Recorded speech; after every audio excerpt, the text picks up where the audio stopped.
Bismillahirrahmanirrahim. Assalamualaikum warahmatullahi wabarakatuh. Alhamdulillahirabbil alamin wassalatu wassalamu ala asyrafil anbiya'i wal mursalin sayyidina Muhammadin wa ala alihi wa ashabihi at-thayyibin wa ala jami'i ikhwanihi nabiyyin wal mursalin walhamdulillahirabbil alamin.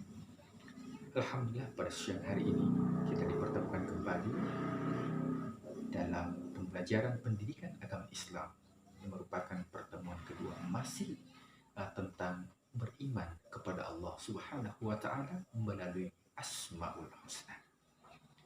Pada pertemuan pertama kita sudah menjelaskan bahwa tujuan pembelajaran beriman kepada Allah adalah dengan beriman kepada Allah, maka di masa pandemi ini seakan kita menundukkan diri kita bahwa dengan adanya pandemi yang memporak-porandakan seluruh dunia, maka itu merupakan bentuk kekuasaan Allah Subhanahu wa taala. Maka manusia tidak boleh berbangga dengan ini yang dia miliki. Manusia tidak boleh berbangga dengan jabatan yang dia miliki, dan manusia tidak boleh berbangga dengan harta yang dia miliki. Bukankah dalam Al-Quran Allah Subhanahu wa taala sudah memberikan gambaran, bahkan divisualkan dalam beberapa film, bagaimana kecongkakan dan kesombongan Fir'aun dengan jabatan yang diberikan, beliau mengatakan ana rabbukumul a'la, sayalah Tuhanmu, dengan dia sombong dengan jabatannya kemudian ditenggelamkan oleh Allah.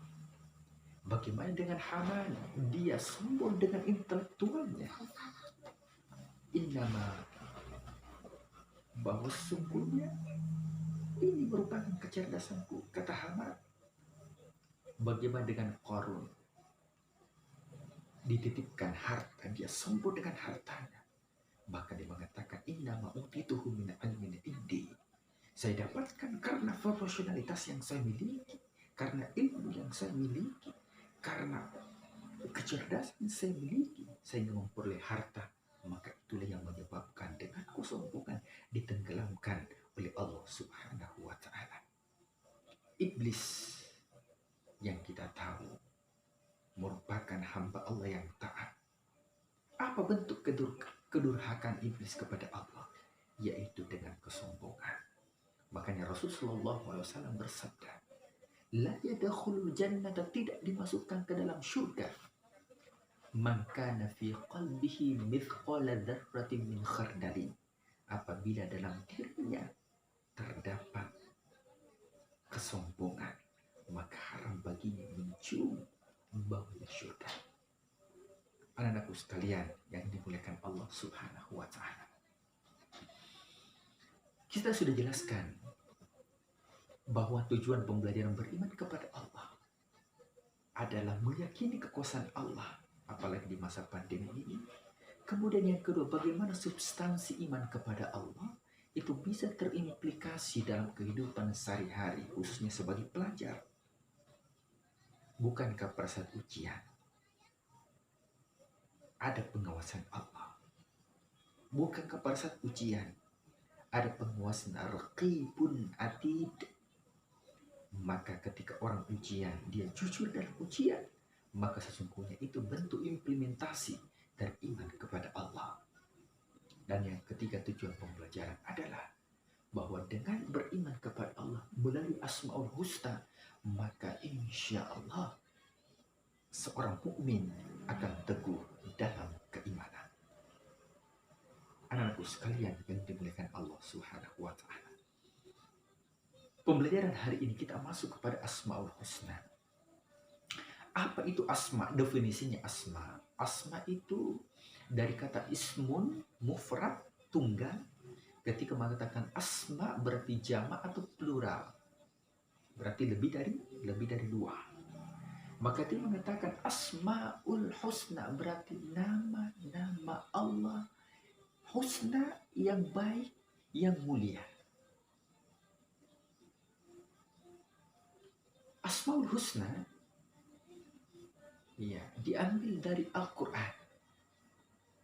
Dalam surah Thaha ayat 18, Allahu la ilaha illa huwa lahul asmaul husna. Nah, jadi ada dalilnya dalam Al-Quran surah Taha. Allah Subhanahu wa Ta'ala, tidak ada Tuhan melainkan Dia, melainkan Allah. Dia yang memiliki nama-nama yang baik yang dikenal dengan Asmaul Husna. Dalam hadis Rasulullah SAW, Inna lillahi tis'auna asman mi'atan illa wahidah. Allah memiliki 99 nama. 100 kurang 1, yaitu 99. Nah, oleh sebab itu,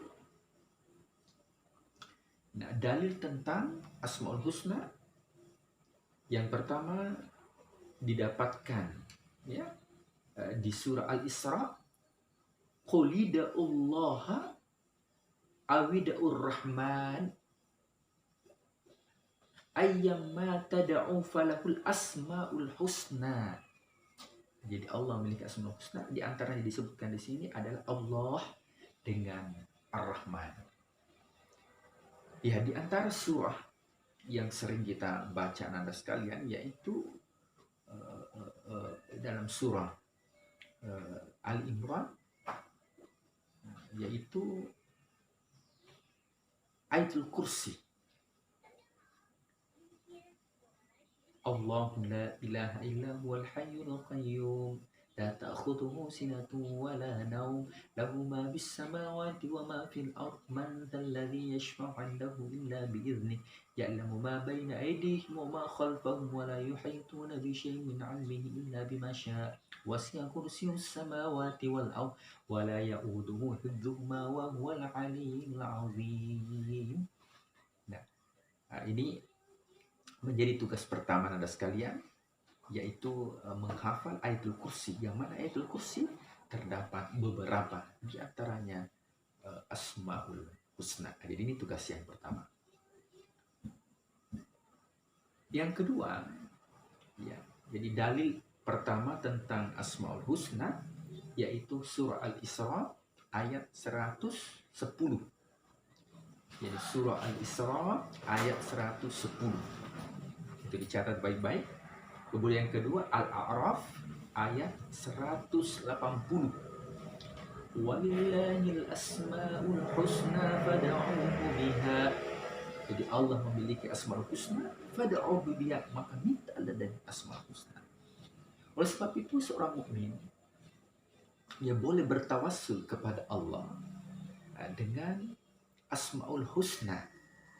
Jadi kita boleh bertawassul dengan amal ibadah yang kita lakukan, ya boleh bertawassul dengan asmaul husna, meminta kepada Allah melalui asmaul husna. Oleh sebab itu ulama mengatakan, jika seseorang minta rezeki kepada Allah, maka mintalah melalui asmaul husna, ya Razzaq, ya Fattah.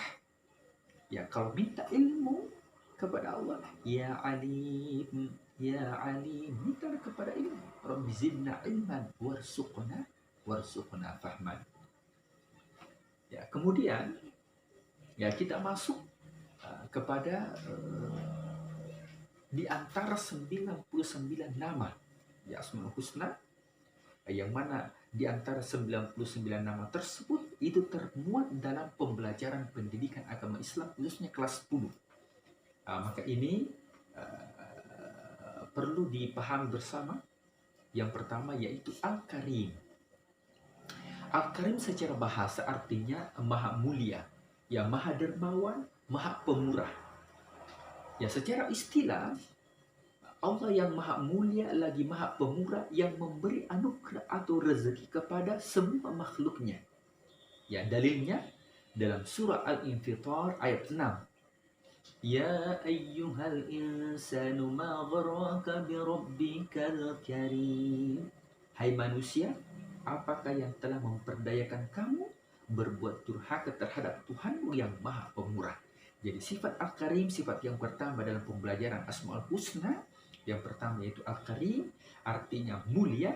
Secara istilah, Allah yang maha mulia lagi maha pemurah yang memberi anugerah rezeki kepada semua makhluknya. Didapatkan dalam surah Al-Infitar ayat 6. Ya ayyuhanna ya ayyuhal insanu ma gharraka bi rabbikal karim. Ini yang pertama. Sifat yang kedua yaitu al-mu'min. Nah, apa itu al-mu'min? Secara bahasa membenarkan, ya, atau pembenaran, ketenangan hati, aman dari al-mu'min. Nah, menurut istilah adalah Allah Maha Pemberi rasa aman kepada semua makhluknya. Nah, dalam Al-Quran bisa didapatkan dalam surah Al-An'am ayat 82. Allah berfirman, Alladzina amanu wa lam yalbisu imanahum bidhulm ulaika lahumul amn. Nah, jadi dalilnya ulaika lahumul amn wa hum muhtadun. Nah, jadi yang kedua al-mu'min. Artinya orang-orang yang beriman dan tidak mencampur adukkan iman dengan kezaliman, mereka itulah orang-orang yang mendapatkan lahumul am, mendapatkan ketenangan, wahum muhtadun, dan mereka mendapatkan petunjuk. Nah, jadi sifat yang kedua al-mu'min adalah sifat yang kedua Asmaul Husna di pembelajaran PAI, yaitu al-mu'min. Yang ketiga al-wakil. Apa artinya al-wakil? Ya, secara bahasa mewakili atau pemelihara. Nah, secara istilah Allah Subhanahu wa Ta'ala yang memelihara, mengurusi segala kebutuhan makhluknya, baik itu di dunia maupun di akhirat. Ini didapatkan dalam surah Az-Zumar ayat 62. Allahu khaliqu kulli syai' wa huwa ala kulli syai'in wakil. Wallahu, semuanya Allah, ala kulli syai'in wakil. Ya, dia maha pemelihara atas segala sesuatu. Ya. Kemudian selanjutnya yang keempat, al-matin. Apa itu al-matin? Secara bahasa maha kukuh, secara istilah Allah maha sempurna dalam kekuatan dan kekukuhannya. Didapatkan dalam surah Az-Zariyat ayat 58. Innallaha huwar razzaqu dzul quwwatil matin. Sesungguhnya Allah dialah yang maha pemberi rezeki dan yang mempunyai kekuatan lagi sangat kukuh dalam menjaga dan memelihara hambanya. Yang kelima, al-jami'. Al-jami' secara bahasa yaitu maha mengumpulkan. Secara istilah Allah yang maha mengumpulkan segala sesuatu yang berserakan. Ini didapatkan dalam surah Al-Imran ayat 9. Rabbana innaka jami'un nasi liyaumin la raiba fi innallaha la yukhliful mi'ad.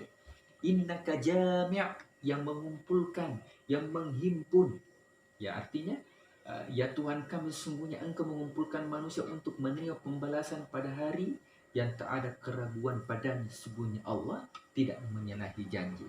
Jadi ketika mengatakan Rabbana innaka jami'un nasi, jami', maka sifat Asmaul Husna yang kelima adalah al-jami', yang mengumpulkan. Yang keenam, al-adl. Ya. Al-adl secara bahasa yaitu maha adil.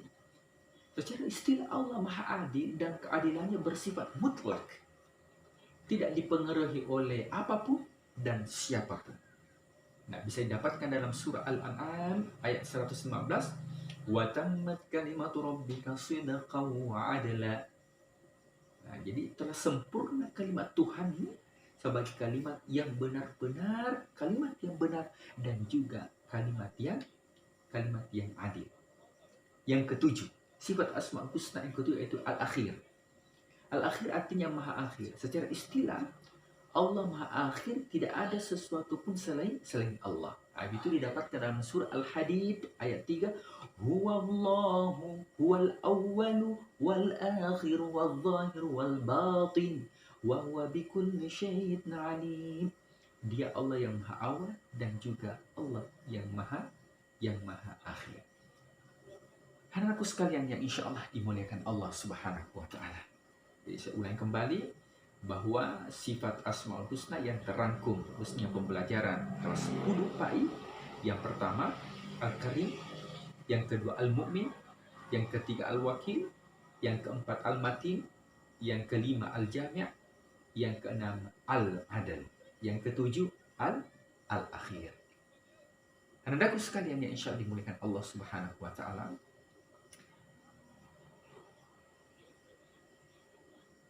demikian penjelasan tentang Asmaul Husna yang berkaitan dengan pembelajaran kita pada siang hari ini. Dan untuk tugas selanjutnya bisa dilihat tugas kelas yang Pak Guru sudah kirimkan melalui classroom untuk dikerjakan. Sekian, wabillahi taufiq wal hidayah. Assalamualaikum warahmatullahi wabarakatuh.